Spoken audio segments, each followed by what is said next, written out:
Hello दोस्तों, कैसे हैं आप लोग। दोस्तों आई होप आप सभी अच्छे होंगे, स्वस्थ होंगे, तंदुरुस्त होंगे और अपनी तैयारी मन लगा के कर रहे होंगे। दोस्तों बात करेंगे आज हम यूपी पुलिस कांस्टेबल भर्ती 2024 की। जैसा कि आपको पता है करीब 60,244 यानी 60,000 से अधिक पदों पर यह भर्ती प्रक्रिया चल रही है, जिसका नोटिफिकेशन भी जारी हो चुका है और एप्लीकेशन फॉर्म भी भरे जा रहे हैं।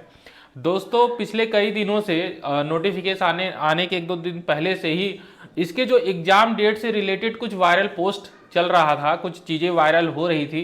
जैसा कि आपने देखा था, मैंने भी आपको वीडियो के माध्यम से बताया था कि पहले जो खबर आ रही थी वो खबर आ रही थी 11 फरवरी की। जी हाँ दोस्तों, 11 फरवरी की खबर आ रही थी और ये सही भी थी, क्योंकि बोर्ड द्वारा ये जानकारी ली गई थी तमाम जिलों के DIOS के माध्यम से कि 11 फरवरी को हम एग्जाम कराना चाहते हैं। उस पर हमें जो केंद्र हैं, इतने केंद्रों की जरूरत पड़ेगी, उसकी सूची तैयार करने के लिए बोला गया था। लेकिन आपको पता होगा कि 11 फरवरी को ही उत्तर प्रदेश लोक सेवा आयोग की बहुत प्रतिष्ठित एग्जाम समीक्षा अधिकारी और सहायक समीक्षा अधिकारी यानी RO और ARO का एग्जाम प्रस्तावित है।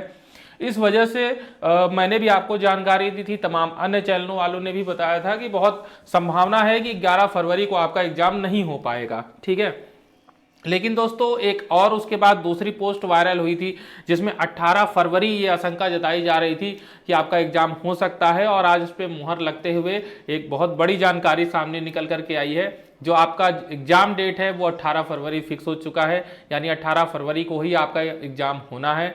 तो अब 18 फरवरी की तैयारी किस प्रकार से करें, क्या रणनीति हो, ये सारी चीजें हम डिस्कस करेंगे। सबसे पहले देख लेते हैं वो खबर जो कि आपके एग्जाम से रिलेटेड है। तो ये है वो खबर जो कि आपके स्क्रीन पे इस समय सामने है। सिपाही भर्ती करीब 31 लाख अभ्यर्थी, आप देख रहे हैं कितनी बड़ी संख्या है, क्योंकि आपको पता है कि पिछले 5 सालों से कोई भर्ती आई नहीं थी, काफी समय से वेट किया जा रहा था। तो करीब 31 लाख अभ्यर्थी इसमें शामिल होंगे और 6,484 परीक्षा केंद्र बनाए जाएंगे। टोटल 6,484 परीक्षा केंद्र बनाए जाएंगे। देखिए इसमें लिखा हुआ है कि उत्तर प्रदेश पुलिस भर्ती एवं प्रोन्नति बोर्ड ने नागरिक पुलिस में कांस्टेबल के 60,244, बहुत बड़ी संख्या है और बहुत ज्यादा कंपटीशन भी है। बहुत सारे घरों में रोशनी आने वाली है, सरकारी नौकरी की जो आपकी तमन्ना थी वो पूरी होने वाली है। बस थोड़ी सी और मेहनत करनी है आपको आखिरी 1 महीनों में। तो आगामी 18 फरवरी को प्रस्तावित लिखित परीक्षा के लिए तैयारियां तेज कर दी गई हैं। तो यहाँ पे साफ साफ कर दिया है कि 18 फरवरी के लिए तैयार हो चुके हैं। 31 लाख अभ्यर्थी उसमें शामिल होने की संभावना है, जिसके लिए पूरे प्रदेश में लगभग 6,484 परीक्षा केंद्र बनाए जा रहे हैं। और यहाँ पे देखिए जो अगली बहुत महत्वपूर्ण बात है वो क्या है कि मुख्यमंत्री के निर्देश पर भर्ती बोर्ड ने परीक्षा केंद्रों के साथ उनकी क्षमता के निर्धारण की प्रक्रिया शुरू कर दी है। मतलब खास तौर पर मुख्यमंत्री जी ने निर्देश दिया है कि ये एग्जाम हमें करवाना है। आपको पता ही है लोकसभा चुनाव है, चुनाव से पहले आपने देखा कि किस तरीके से जल्दी कर करके थोड़ी सी तेजी ला करके लेखपाल का रिजल्ट जारी किया गया। अभी आपने कल देखा होगा SSC JEE का, मतलब जो भी रिजल्ट अवेटेड है उन रिजल्ट को जारी किया जा रहा है। और जो भी एग्जाम ऐसे हैं कि काफी समय से जिनकी मांग की जा रही थी उन एग्जाम को करवाया जा रहा है, और जो भर्ती नहीं निकली थी उनका नोटिफिकेशन भी जारी किया जा रहा है। तो इधर बीच आप देखेंगे कि ये लास्ट के 1 महीने में आपको यानी फरवरी तक आपको बहुत ज़्यादा चहल पहल गहमा गहमी देखने को मिलने वाली है। तो खास तौर पर मुख्यमंत्री जी इसमें इंटरेस्ट ले रहे हैं, इसलिए आप मान के चलिए कि कोई भी प्रक्रिया यहाँ पे धीमी नहीं पड़ेगी। तैयारी आप अपनी पूरी तरीके से कर लेंगे तो ही आप कंप्लीट कर पाएंगे। अगर थोड़ा सा भी ढीले पड़ेंगे तो आप पीछे हो जाएंगे। अब देखिए यहाँ पे दिया है कि परीक्षा केंद्रों का चयन आधारभूत मानकों पर किया जाएगा, साथ ही परीक्षा भवन संबंधी मानकों पर खरे उतरने वाले केंद्रों को ही अंतिम सूची में शामिल किया जाएगा। तो आप देख रहे हैं कि आपके एग्जाम की तैयारी भी साथ साथ चल रही है। बोर्ड ने परीक्षा केंद्रों के निर्धारण की प्रक्रिया में 6,484 परीक्षा केंद्र प्रस्तावित किए हैं, जिनकी कुल क्षमता 31, मतलब जो बोर्ड है उसने अनुमान लगा लिया है कि करीब हमारे पास 31-32 लाख फॉर्म आएंगे, तो हमको इतने परीक्षा केंद्र की जरूरत पड़ेगी जिससे कि हम सारे एग्जाम एक साथ करा पाएं। ठीक है ना। इसके अलावा अगर बात करें जोन वाइज बात करें तो सबसे ज्यादा 2832 जो परीक्षा केंद्र है वो लखनऊ जोन में होंगे। ठीक है, और इनकी कुल क्षमता 4 लाख से ज्यादा होगी, यानी केवल लखनऊ में ही 4 लाख से ज्यादा लोग परीक्षा दे रहे होंगे। उसी तरीके से बरेली में 741, वाराणसी में 647, आगरा में 540, कानपुर नगर में 527, मेरठ में 464 और अपने प्रयागराज में 394 यानी 400 के आसपास परीक्षा केंद्र प्रस्तावित है। तो दोस्तों ये खबर थी और ये बिल्कुल पुष्ट खबर है, आपने तमाम चैनलों के माध्यम से भी देख रहे होंगे, जानकारी आपको मिल रही होगी।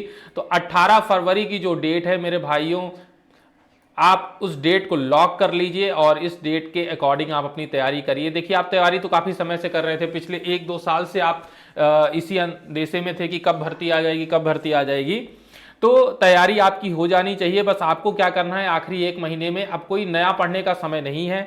सबसे पहली बात मैं एक चीज आपको कहना चाहूंगा, जो मेरे भाई हैं, इस अंतिम 1 महीने में आप किसी भी टाइम अपने मन में ये ख्याल मत आने दीजिएगा कि मुझे कुछ नहीं आता या मैंने ये चीज नहीं पढ़ा है, नहीं तो आप चोक कर जाएंगे। जैसे देखते हैं जो बड़ी बड़ी टीमें होती हैं, जैसे मान लीजिए टीम इंडिया की बात करें, हर मैच में अच्छा खेलती है, फाइनल मैच में हार जाती है। क्यों? क्योंकि कहीं ना कहीं वो डर जो आ जाता है कि क्या मैं इसमें सफल होऊंगा या नहीं होऊंगा, या मैंने जो अब तक तैयारी की है कम है, सामने वाला मुझसे ज़्यादा तैयारी किया है, अरे यार मैं ये पढ़ना भूल गया।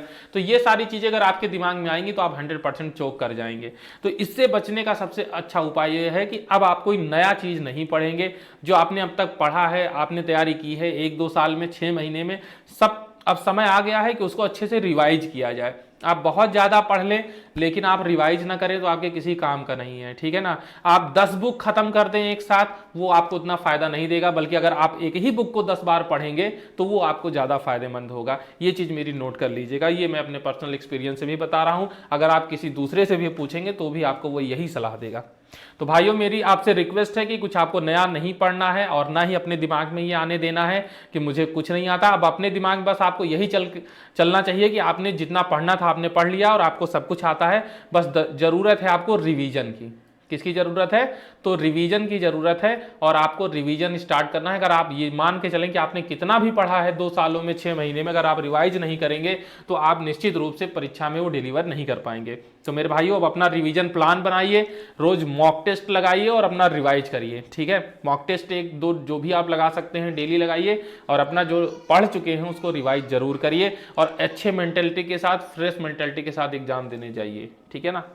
बाकी रणनीति वगैरह कुछ नहीं होती है, आप अपनी रणनीति खुद बनाइए। क्योंकि देखिए हो सकता है कोई रणनीति मैंने बनाई है वो मेरे लिए ज़्यादा फायदेमंद है, लेकिन हो सकता है कि आपके लिए दूसरी रणनीति फायदेमंद हो।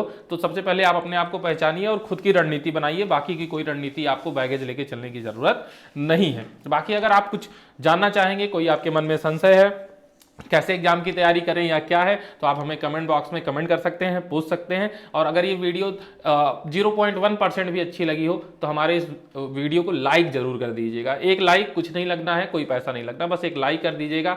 चैनल पे नए हैं तो चैनल को सब्सक्राइब कर दीजिएगा, जिससे कि ज़्यादा से ज़्यादा लोगों तक ये बात पहुँच पाए कि उनका जो डेट है वो फाइनल हो चुका है। तो कुछ नहीं मांग रहा हूँ आपसे, केवल एक लाइक मांग रहा हूँ। कमेंट आप कर सकते हैं, क्योंकि कमेंट तो आपके लिए ही होता है। चैनल को सब्सक्राइब कर दीजिएगा, और अगर हो सके तो ज़्यादा से ज़्यादा लोगों तक शेयर कर दीजिएगा, ठीक है दोस्तों, जिससे कि लेटेस्ट अपडेट आपको समय पे मिलते रहे। इसी तरह की लेटेस्ट अपडेट लेकर के मिलते हैं हम अगले वीडियो में, तब तक के लिए धन्यवाद।